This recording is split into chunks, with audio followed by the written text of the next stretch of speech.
안녕하세요. 생생법률쇼 진행을 맡은 양지민입니다. 이 세상 이슈를 법률적 시점에서 다뤄보는 본격 토크 블록버스터 법률 이슈 토크 시작해 보도록 하겠습니다. 오늘 제 옆에는요, 최요한 시사평론가님 자리하셨습니다. 안녕하세요. 예, 반갑습니다. 최요한입니다. 네, 무더운 여름날 잘 버티고 계신가요? 네, 잘 버티고 있습니다. 네, 오늘 최요한 평론가님과 함께 시작해 보도록 하겠습니다. 지금 이 방송은 유튜브를 통해서도 실시간으로 방송이 되고 있습니다. 많은 시청 부탁드리겠고요. 궁금하신 점 남겨주시면 저희가 소개도 하고 또 답도 해드리니까요. 많은 참여 부탁드립니다. 그럼 오늘 법률 이슈 토크에서 나눠볼 이야기들 같이 함께 만나보시죠. 일본의 세배, 잼버리 예산 어디에 썼나? 압구정 롤스로이스 운전자 석방 논란, 유가, 곡물가 들썩, 인플레 공포 재점화라는 이렇게 세 가지 주제 오늘 준비가 되어 있습니다. 어떤 이야기들일지 궁금한데요. 바로 시작해 보도록 하겠습니다. 여러분은 지금 생생법률쇼와 함께하고 계십니다.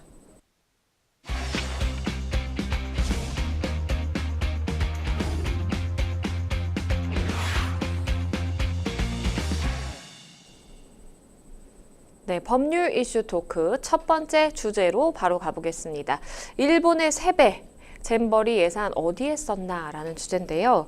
2023 새만금 잼버리 이제 나흘 뒤에 막을 내리게 됩니다. 이 시작부터 지금까지 정말 말도 많고 탈도 많았던 그런 행사 같은데요. 우선 하나 짚어볼게. 이번 예산과 관련돼서 좀 논란이 많이 일고 있어요. 결론적으로 말씀드리자면은 지금 상황이 전체적인 균형이 맞지 않았는데 네. 그 원인이 어디 있느냐? 돈을 제대로 못 썼다라는 겁니다. 지금 정부와 전라북도에 따르면 잼버리에 투입된 총 예산이 1,170여억 원이라는 거예요. 와. 그러면 뭐 여기는 국비도 들어가 있고 네. 도비도 들어가 있고 여러 참가비까지 다 포함해서 이렇게 되는데 이 가운데 무려 74%를 차지하는 869억 원이 조직위의 운영비로 쓰였다는 겁니다. 아니 조직위의 운영비라고 한다면은 제일 큰 운영비는 뭐 인건비가 되겠고요. 그러게요. 그 외에 여러 가지 예산이 쓰였을 텐데 오히려 지금 현장 인프라 구축에 필요한 시설비, 예를 들어서 화장실을 만든다라든지 배수로를 만든다든지 이런 시설비와 기반 시설 조성비를 합해도 조직위 운영비의 절반에도 운영이 미치지 못한다. 이거 쉽게 말씀드려서 배보다 배꼽이 더 큰 상황입니다. 그러게요. 예. 지금 연도별로 보면 2021년 156억, 2022년 398억 원, 올해 617억 원이 투입됐는데 이 운영이 이렇게 엉망이 되다 보니까 사람들이 묻죠. 도대체 그 많은 예산 어디다 썼냐? 최창현 잼버리 조직위 사무총장은 정례 브리핑에서 이 이야기를 하기를 다른 이야기를 합니다. 그러니까 지금 이야기가 나온 1,170억 원을 언론에 보도가 나왔는데 네. 그게 아니라 지금 뭐 조직위 인건비 55억, 운영비 29억 등 84억 원 뿐이다 라고 이야기하면서 보도에 나왔던 다른 예산 배정 내역을 밝혔어요. 이거는 어떤 의미냐면은 지금 나왔었다라고 이야기했던 그 1,170억 원이냐 네. 아니면 거기에서 절반 이상을 썼다라고 얘기하는데 그렇지 않느냐. 이거 끝나고 나서 감찰이 들어가든 국정조사를 하든 이 예산 문제는 꼼꼼하게 따져봐야 할 문제입니다. 그렇죠. 사실 우리 국민들이 다 낸 세금으로 이렇게 행사를 준비를 하고 마련을 하는 것인데 이 많은 돈들이 다 어디로 갔는지는 결국에는 사실은 좀 밝혀내야 되는 부분이라고 생각을 합니다. 그런데 이제 우리와 비슷한 환경에서 이미 잼버리 대회를 치른 국가가 있습니다. 바로 일본인데요. 2015년 일본 야마구치현 세계 잼버리 회계 보고서와 내역을 좀 살펴보면요. 사업 비용이 과연 이게 적절한가라는 좀 의문이 들거든요. 지금 방금 말씀드렸던 것처럼 새만금에서 벌어진 올해의 잼버리는 총 사업비가 1,171억 원이고요. 네. 시간이 조금 차이가 있습니다. 2015년 일본 야마구치현 잼버리 총 예산은 우리나라 돈으로 환산했을 때 380억입니다. 근데 우리나라 참가자가 훨씬 더 많아요. 네. 그 틀림없이 그 한류 영향이 있다라고 생각이 돼요. 4만 3천 명 규모고 일본은 3만 4천 명 규모입니다. 그렇다 해도 사업비가 일본의 3배가 넘는 거는 참 이해하기 어려워요. 이렇게 3배가 넘었는데도 운영은 이 모양 이 꼴이다. 이거 문제 있다는 거죠. 일본은 가장 많은 비중을 차지한 전체 사업비 20%를 영지관리, 그러니까 화장실, 샤워장을 포함한 잼버리 시설 확충에 썼다라고 합니다. 반면 한국은 1171억 원 가운데 야영장 조성과 화장실, 샤워장 등 설치에 119억 원, 10%를 썼다라는 거예요. 네. 일본은 380억 원 중에 20%를 영지관리에 썼는데 우리는 1171억 원 중에 10%를 배정했다라는 겁니다. 이 비용이 그런데 제대로 쓰였다? 이거 확실치 않다라는 거예요. 왜냐하면은 이후에 계속 회의를 통해서 막 이제 현장 실무자들이 뭐 만들어달라, 뭐 만들어달라 이렇게 요구했지 않습니까? 네. 그런데 이 상황에서 예산이 없다라고 이야기를 했다는 거예요. 조직위에서. 그러니까 예를 들어서 이런 얘기를 합니다. 이 구역에 화장실이 최소한 260개는 필요합니다. 현장에서 일하는 실무자들이 제일 잘 알지 않습니까? 그렇죠. 260개가 필요합니다라고 하는데 결국 이야기는 17개밖에 안 들어왔다라는 겁니다. 그러면 이게 뭐냐 할 때 예산이 없어요. 이렇게 얘기하면 더 이상 할 이야기가 없다라는 것이죠. 이런 상황이 벌어지니까 도대체 예산이 어디로 증발했느냐 이런 이야기가 나올 수밖에 없는 겁니다. 17개 샤워 시설이라는 게 정말 이 많은 인원을 모아두고 이게 가능하다라고 판단을 했던 것인지 참 의문인데요. 그렇다면 이 잼버리 조직위원회는 결국 이 많은 예산을 다 어디로 쓴 건지 이게 참 궁금한 부분인데요.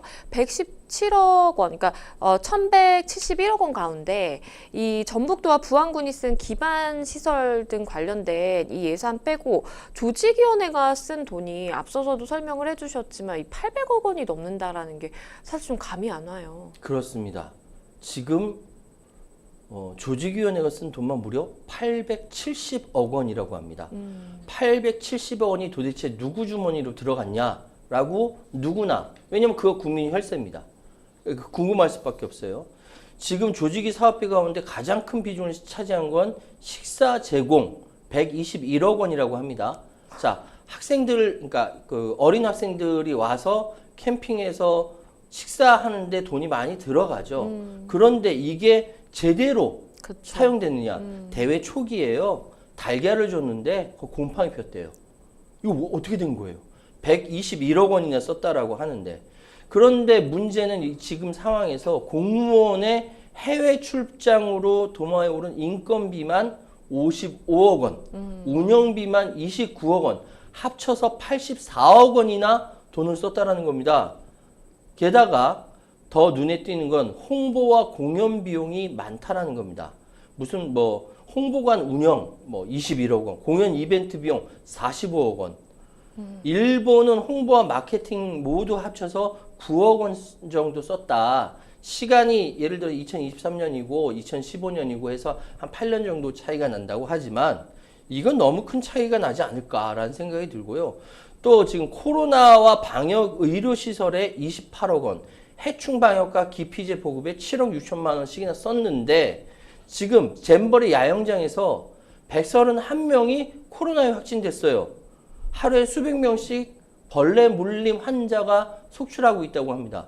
지금 나중에 뭐 어제 아침부터 이렇게 학생들 막 오늘 아침부터 9시부터 막 어제구나. 죄송합니다. 하여튼 그 서울, 충청, 뭐 경기 일원으로 나오는 학생들 뒷모습을 사진 찍었는데 발에 벌레 물린 자국이 엄청나게 많이 있는 거예요. 이거 보면서 어른들이 미안해하지 않겠습니까? 대원들이 들어오기 전에 한 3일 전부터 방역을 했었어야 되는데 그런 것들이 전혀 없었다. 그러면 방역에 들어갔던 돈은 다 어디 갔다라는 겁니까? 나중에 급하니까 나랏돈 갖다 썼겠죠? 이거 누군가 책임져야죠. 그런데 이 새만금 이 잼버리 준비 초기부터요. 조직위원회 인건비를 두고 과도하다라는 지적이 좀 나왔다고 합니다. 그런데 국회 논의 없이 기존의 그냥 정부 안대로 그냥 통과가 됐다고 해요. 2018년 11월 달에 국회 여성가족위원회 수석전문위원이 작성한 2019년도 여성가족부 예산안 검토 보고서에 지금 잼버리 지원 예산이 6억 800만 원을 국회에 제출했는데 이 자체를 두고 조직이 사무국이 어떤 업무 내용으로 구성될지, 직원은 어떤 자격을 갖춘 사람으로 필요하는지에 대한 구체적인 내용이 전혀 없다.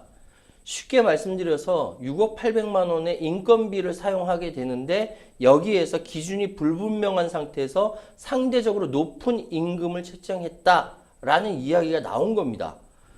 하지만 보고서는 전체 그 총 사업비 당시 기준으로 2018년 기준이에요.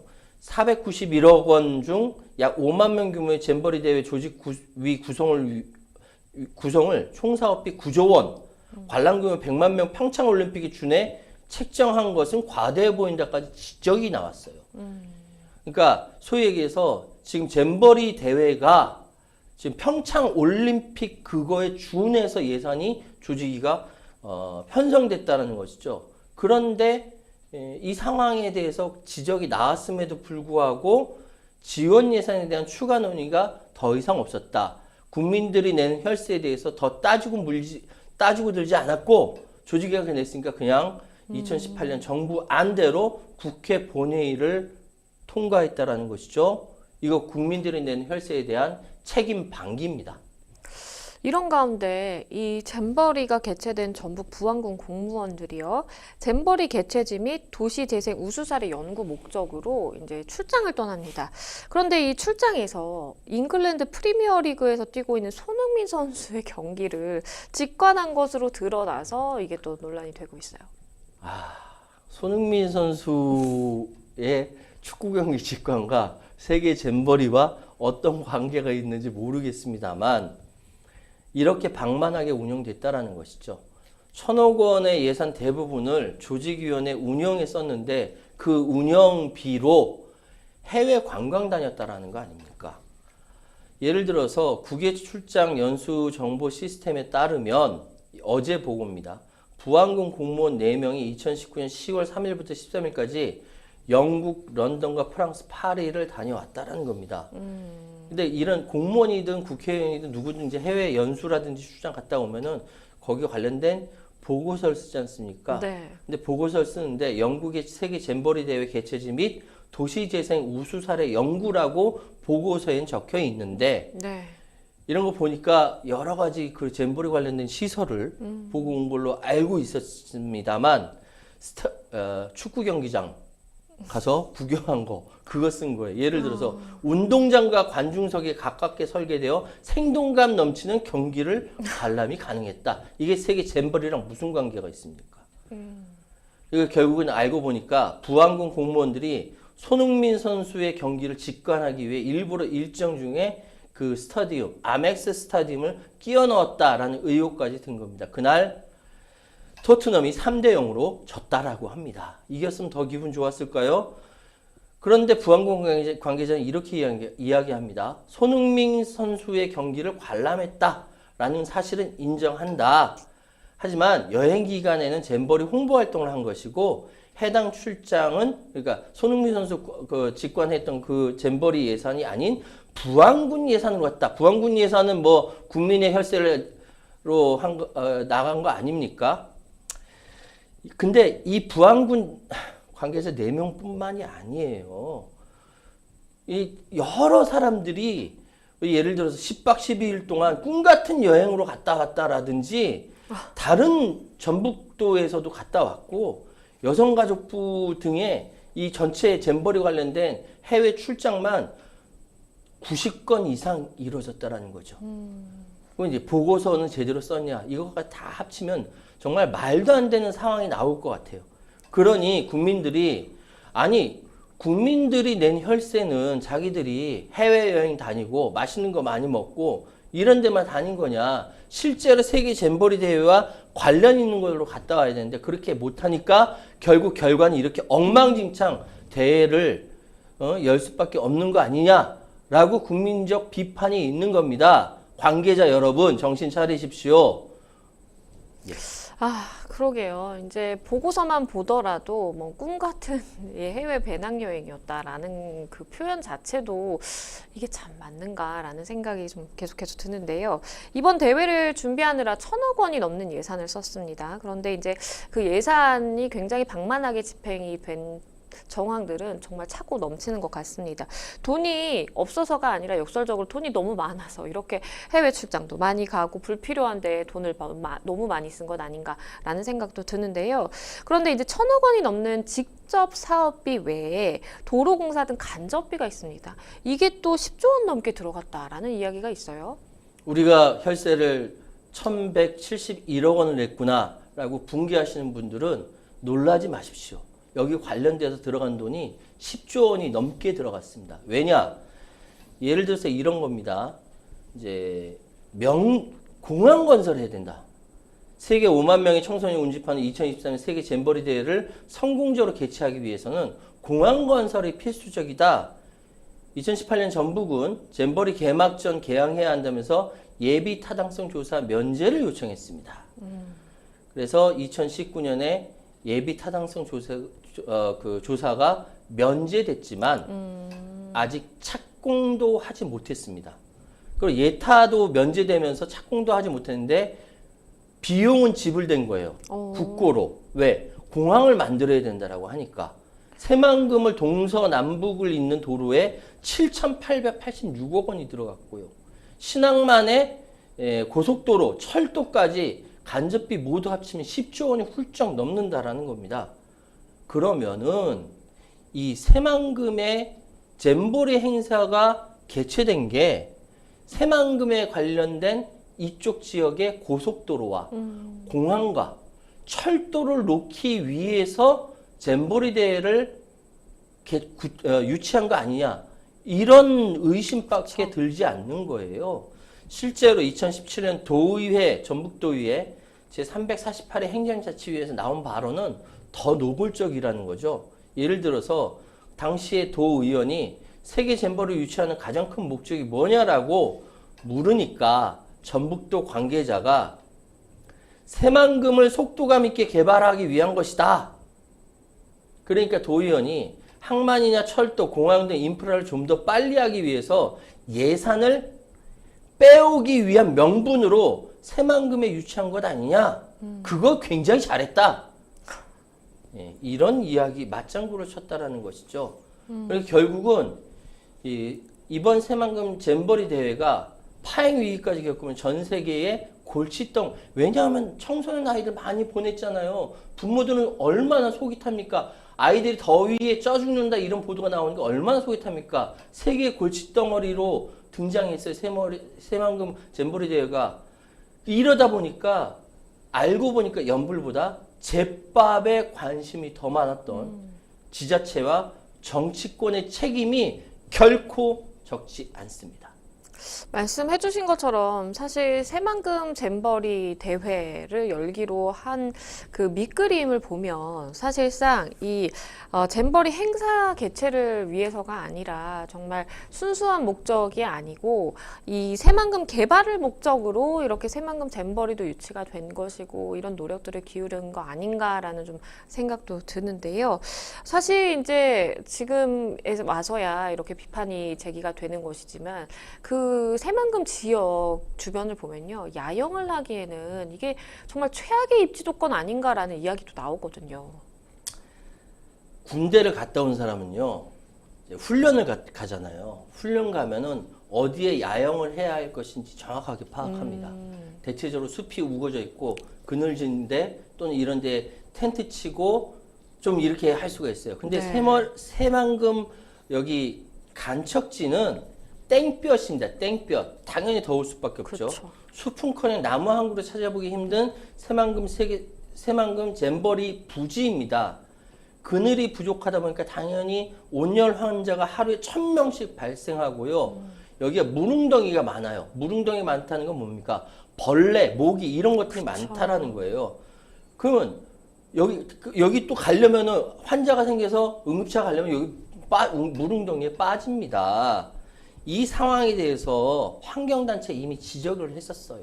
2020년 8월에 비공식 간담회가 열렸고 이 간담회 새만금 개발청장이라든지 당시 잼버리 공동위원장이라든지 여기에서 얘기가 나오는 게 뭐라고 얘기하면 잼버리 부지에 매립을 하는 이유가 잼버리 대회가 아닌 새만금 사업을 하는 그걸 위해서 여기다가 이제 부지를 여기다 했다라는 거예요. 근데 개펄이잖아요. 개펄은 생명이 숨쉬는 곳이에요.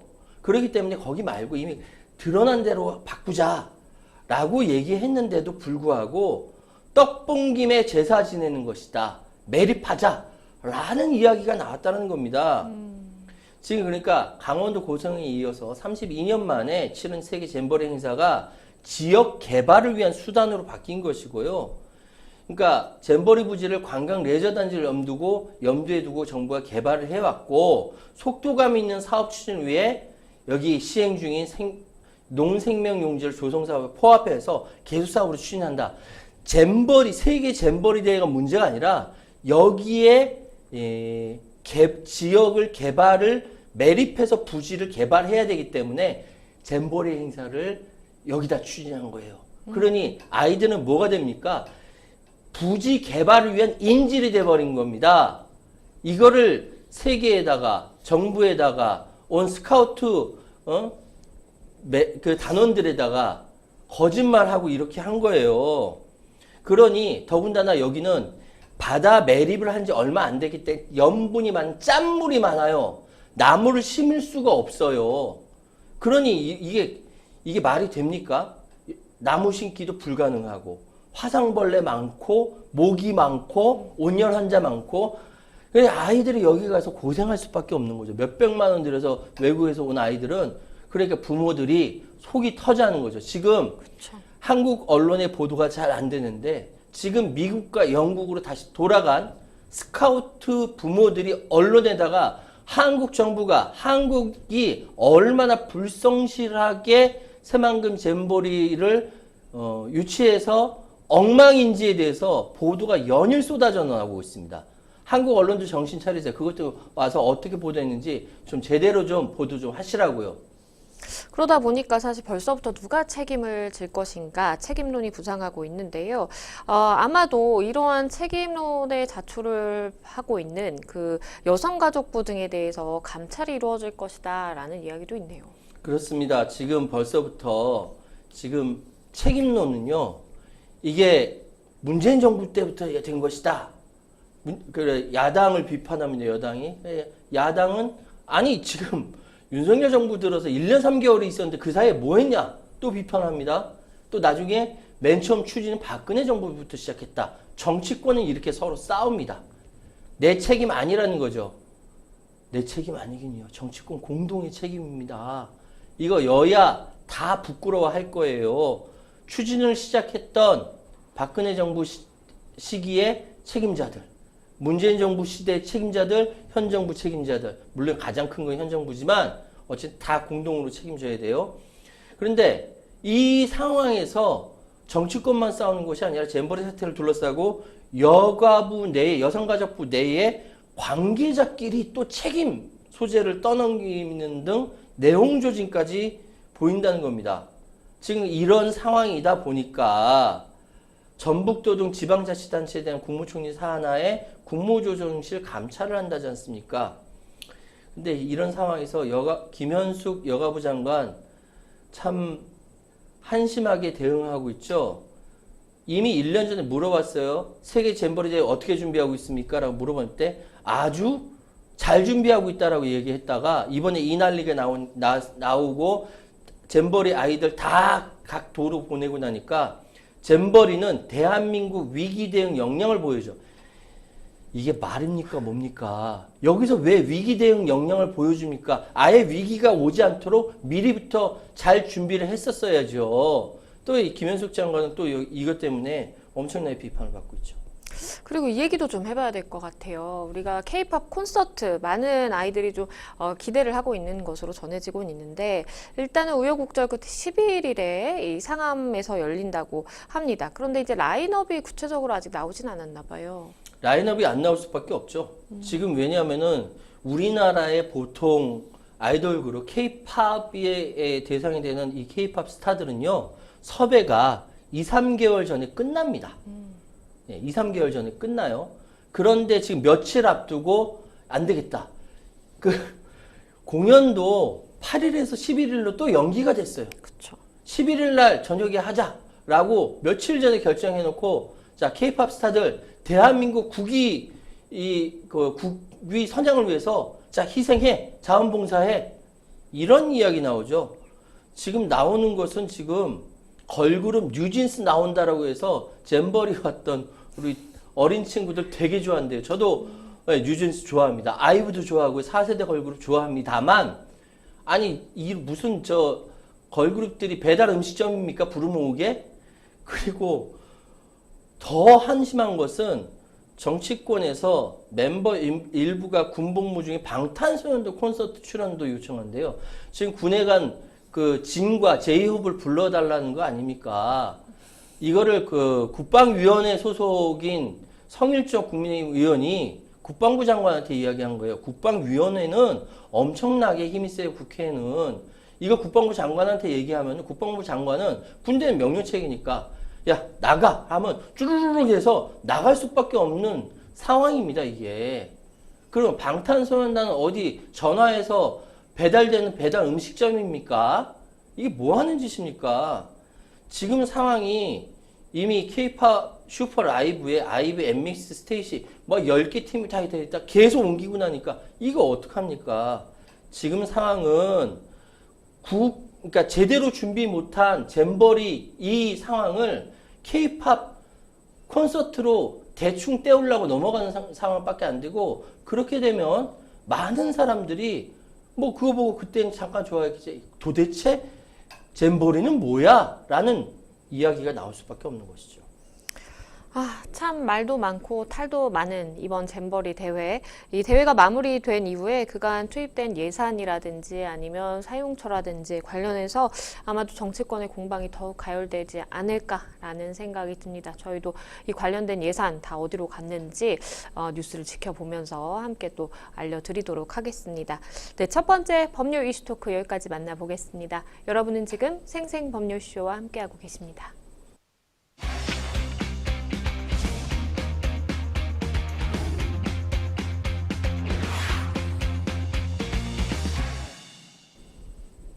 네, 법률 이슈 토크 두 번째 주제로 가보겠습니다. 압구정 롤스로이스 운전자 석방 논란인데요.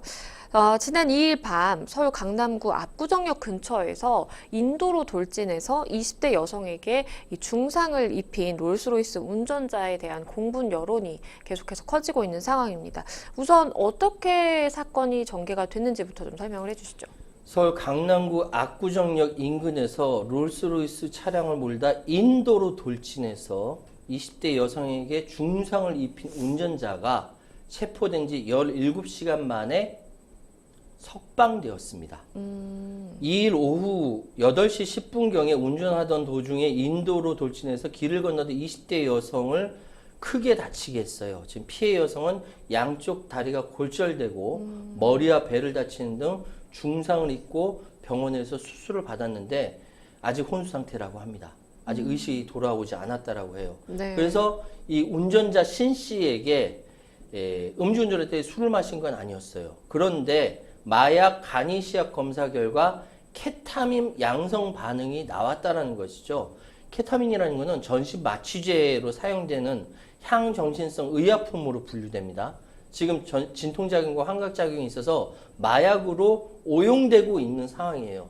근데 물어보니까 지난달 31일 날 수술을 받았는데 의사가 처방한 주사약에 케타민 성분이 들어있었다. 그러고 나서 31일 날 수술을 받았대요. 그러고 나서 사고는 2일 밤에 치른 겁니다.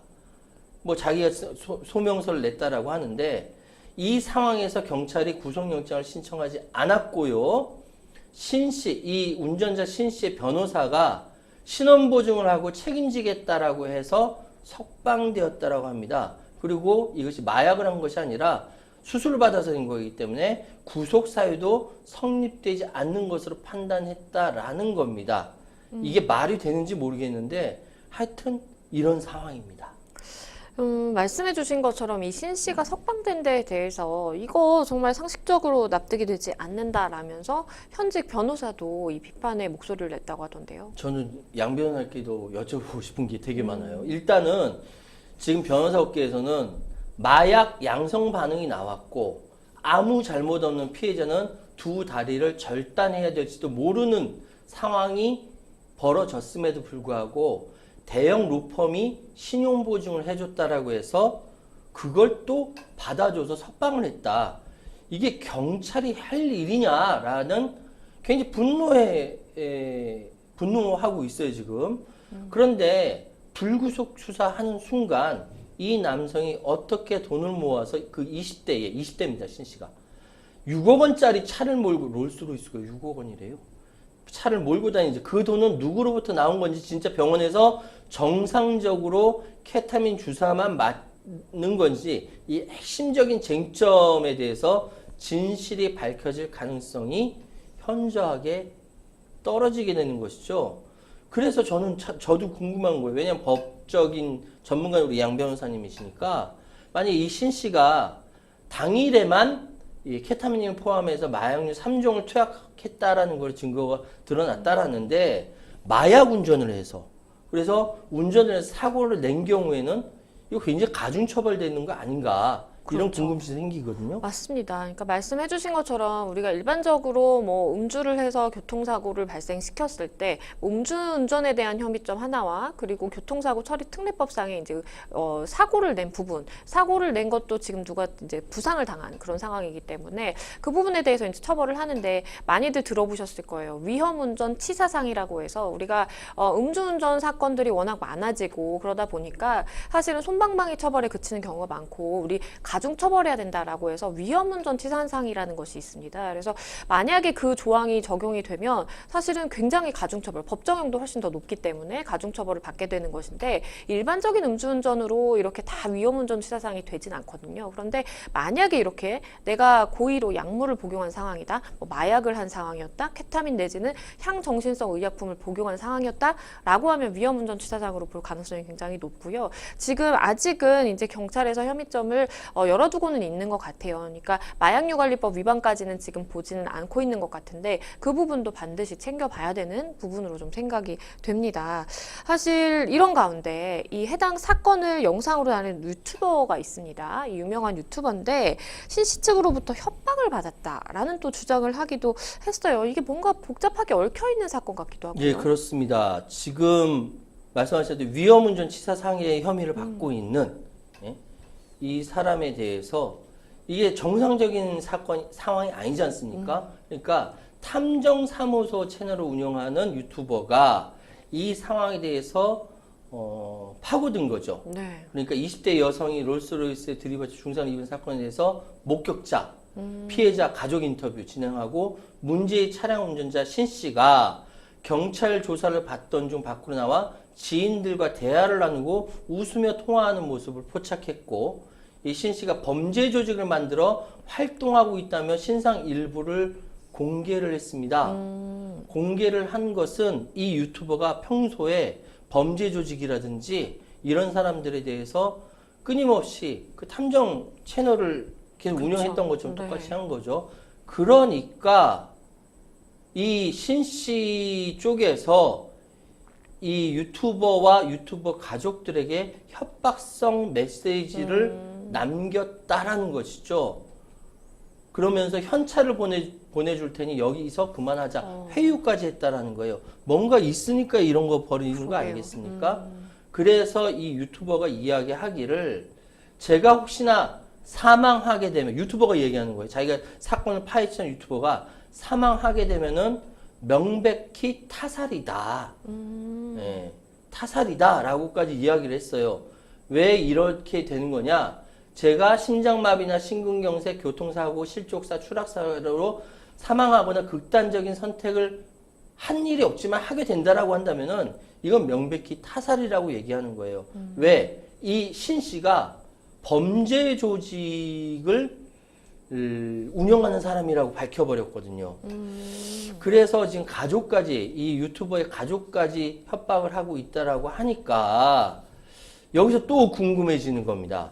양 변호사님, 이게 해당 유튜버가 이 상황을 사실이 아닌 거를 이야기한 거라면 이 부분도 법적으로 문제 있는 거 아닙니까? 만약에 사실이 아닌 부분을, 그러니까 뭐 허위 사실을 적시를 해서 이렇게 방송을 하고 있는 것이라면 당연히 문제가 되죠. 법적으로는 우리가 일반적으로 얘기하는 뭐 허위 사실 유포에 의한 명예훼손을 생각을 해볼 수 있을 것 같아요. 그러니까 어쨌든 이 사람이 범죄 조직을 운영한다, 뭔가 범죄자다, 그리고 불법적인 방법으로 돈을 벌었다라는 것은 사회적 평가를 저해야 하는 그러한 발언이고 상대방의 명예를 훼손하는 발언으로 충분히 볼 수는 있죠. 그래서 만약에 이제 이 부분이 허위라고 한다면 그러면 이제 말씀드린 것처럼 허위사실 유포를 한 혐의를 받게 될 수도 있는 것 같은데요.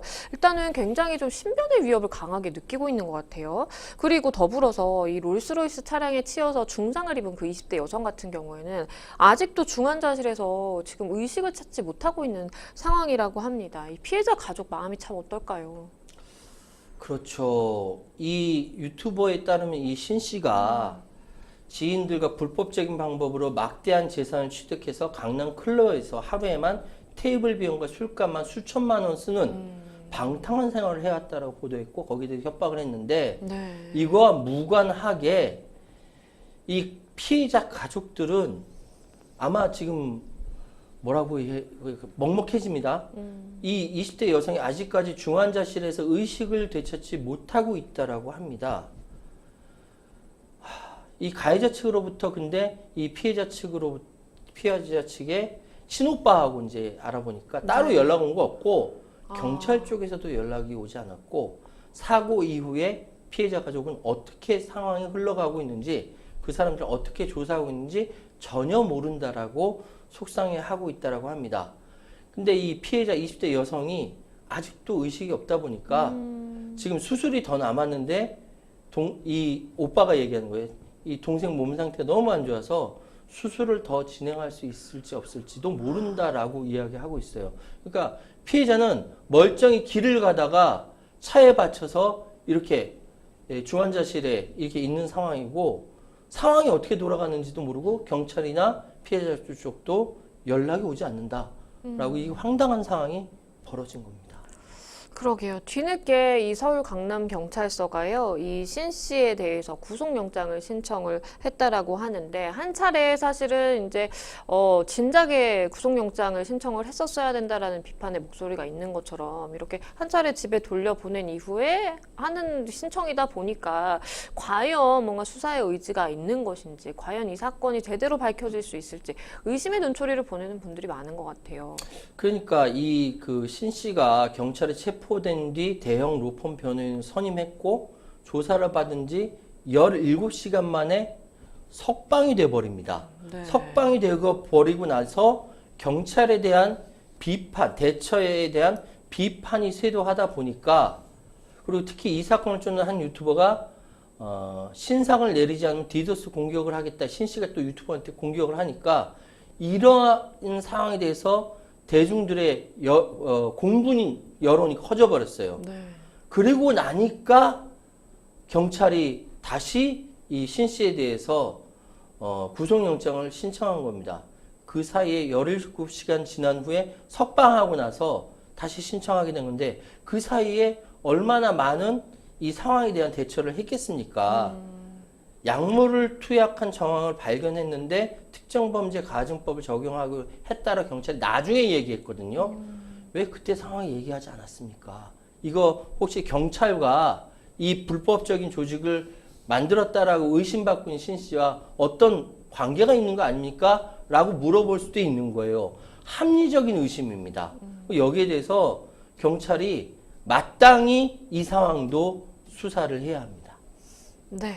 압구정 롤스로이스 운전자 석방 논란 관련해서 두 번째 법률 이슈 토크에서 짚어봤습니다.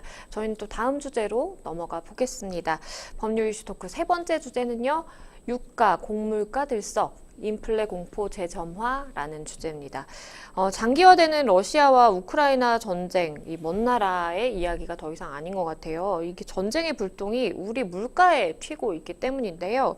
흑해 곡물 협정이 파기가 되면서 이 라면값 인하의 배경이 됐던 곡물 가격이 다시금 뛸 것으로 지금 예상이 되고 있고요. 유가도 움직임이 좀 심상치가 않은 것 같습니다. 이 먹거리 물가 고공행진에 그리고 공공요금 인상까지도 지금 예상이 되고 있는 상황이기 때문에 또 가을이 두렵다라는 이야기도 좀 나오고 있는 것 같고요. 우선 이 곡물 가격 재상승 우려 나오고 있는 상황인데 이 자세한 배경을 좀 짚어주실까요? 세계 식량 가격이 석 달 만에 상승 전환을 했어요.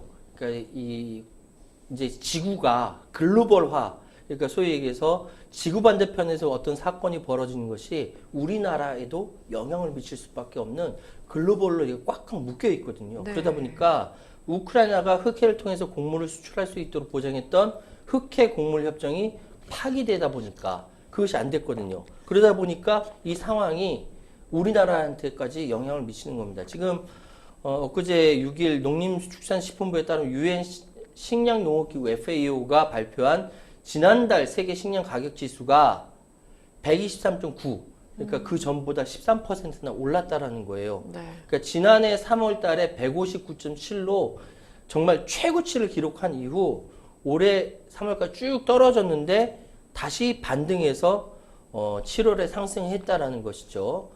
흑해 곡물 협정, 그러니까 소위 얘기해서 그러니까 우크라이나가 곡물지대예요.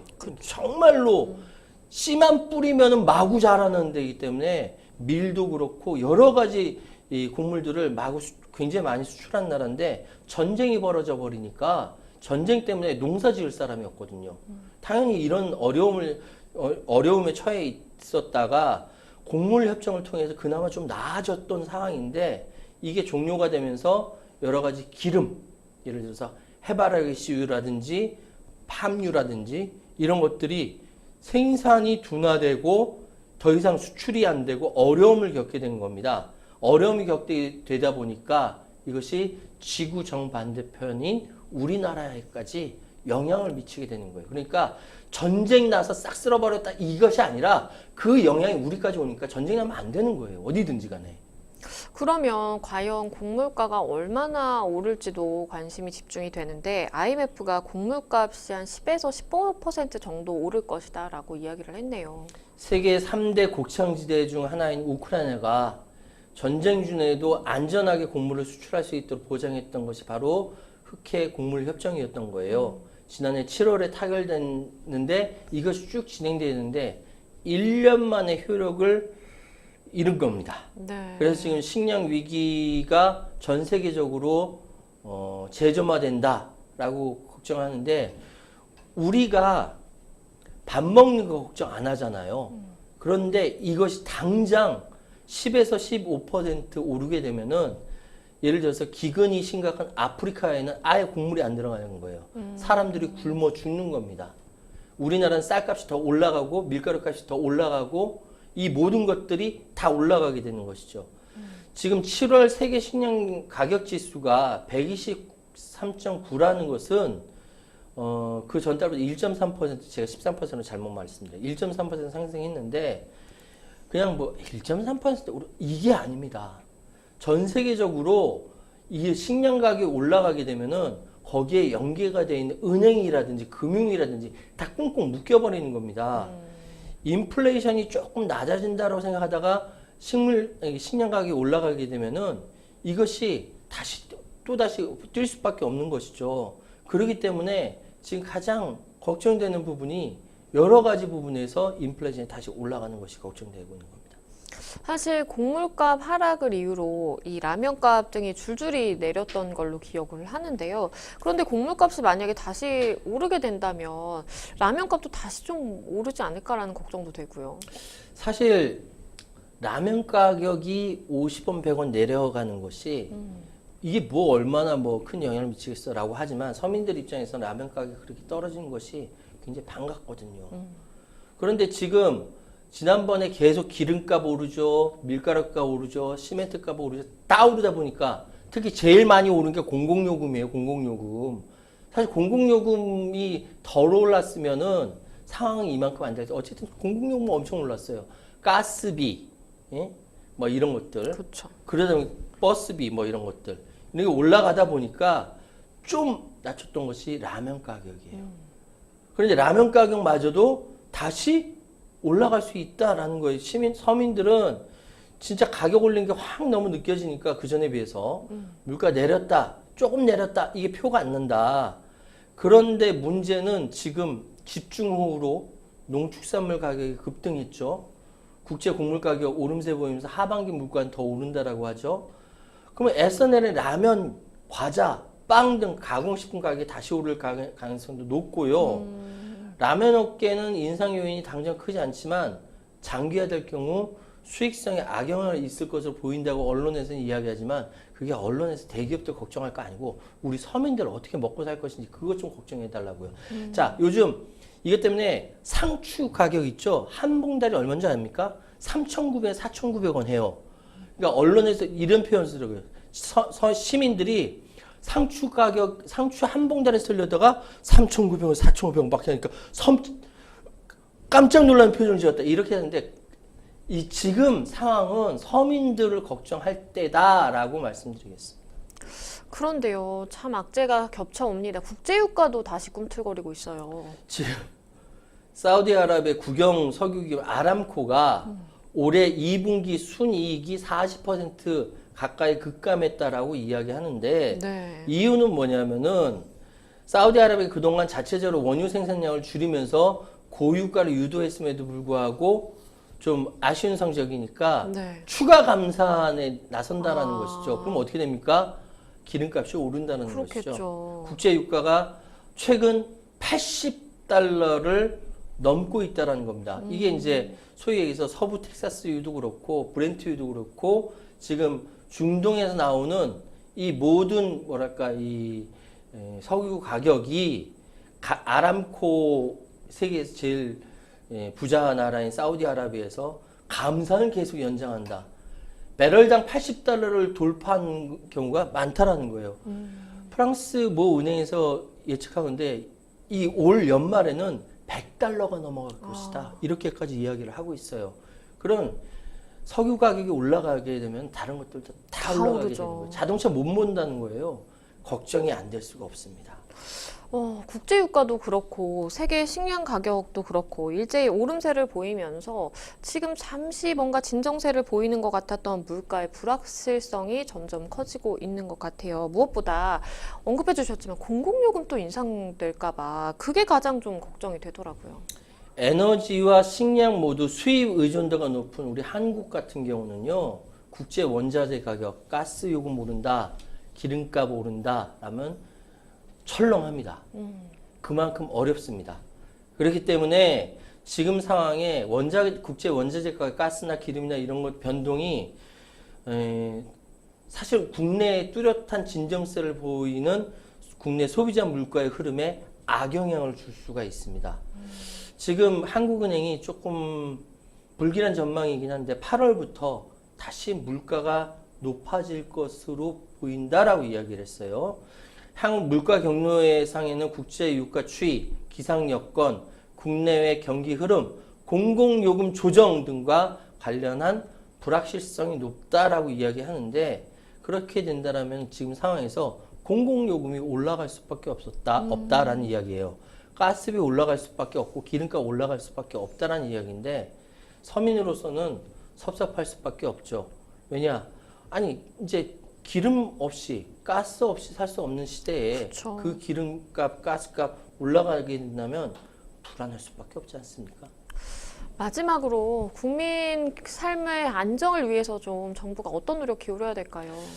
사실 지금 여러 가지 이야기가 나오는 것 중에 하나가 추가 경정 예산 이야기하는 겁니다. 네. 추경과 플러스 알파가 필요하다라고 이야기하는데 이것이 정치권의 정쟁화되고 있어요. 네. 야당이 주장했다라고 여당이 못 받겠다라고 이야기하는 것도 있기 때문에 지금 상황이 굉장히 어렵습니다. 정치권이 정치력을 발휘할 때다 이렇게 말씀드리겠습니다. 네. 국민들의 삶이 점점 더 팍팍해지고 있는 것 같습니다. 정부의 역할 기대해 보도록 하겠습니다. 네, 생생법률쇼 마칠 시간이 다 됐는데요. 오늘 함께해 주신 최요한 평론가님 감사합니다. 네, 감사합니다. 네, 생생법률쇼 오늘 준비한 내용 여기까지입니다. 다음 시간에 다시 찾아뵙겠습니다. 감사합니다. 모든 게 궁금해하실 때